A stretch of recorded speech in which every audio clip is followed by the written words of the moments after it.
Hare Krishna. My name is Kartikeya. I'm 7 years old. I'm from Madhav Vedic Sunday School. Today we completed one chapter of Gita Wisdom Tales, that is Bhakti. I will tell some slokas on this chapter.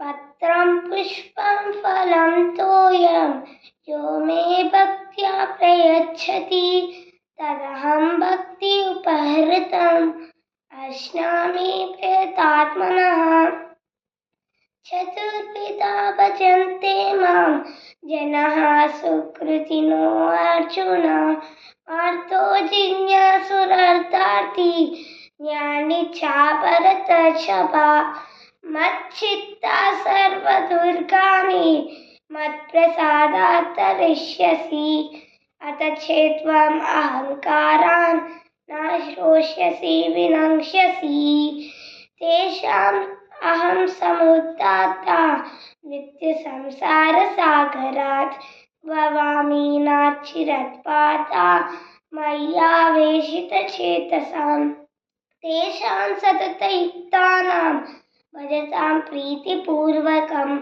ददामि बुद्धियोगं तं येन माम् उपयन्ति ते सर्वधर्मान् परित्याज्य मामेकं शरणं व्रज अहं त्वं सर्वपापेभ्यो मोक्षयिष्यामि मा शुचा क्षिप्रं भवति धर्मात्मा शाश्वतशान्तिं निगच्छति कौन्तेय प्रतिजानीहि न मे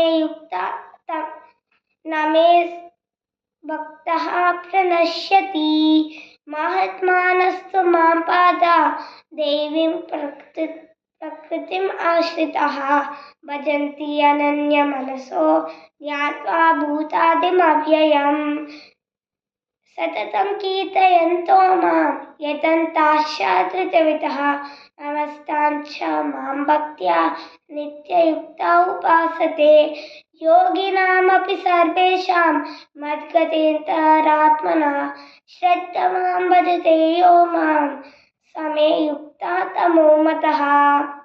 My favorite sloka in this chapter is the 10th sloka. I will tell this sloka. Yoginamapi sarvesham madgatendaratmana shraddhavan bhajate yo mam same yukta tamo mataha. Translation of this sloka.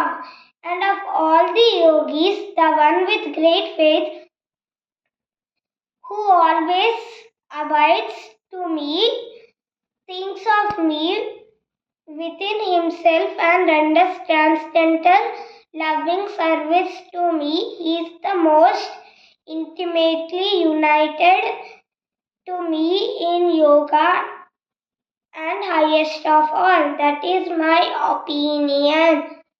Hare Krishna.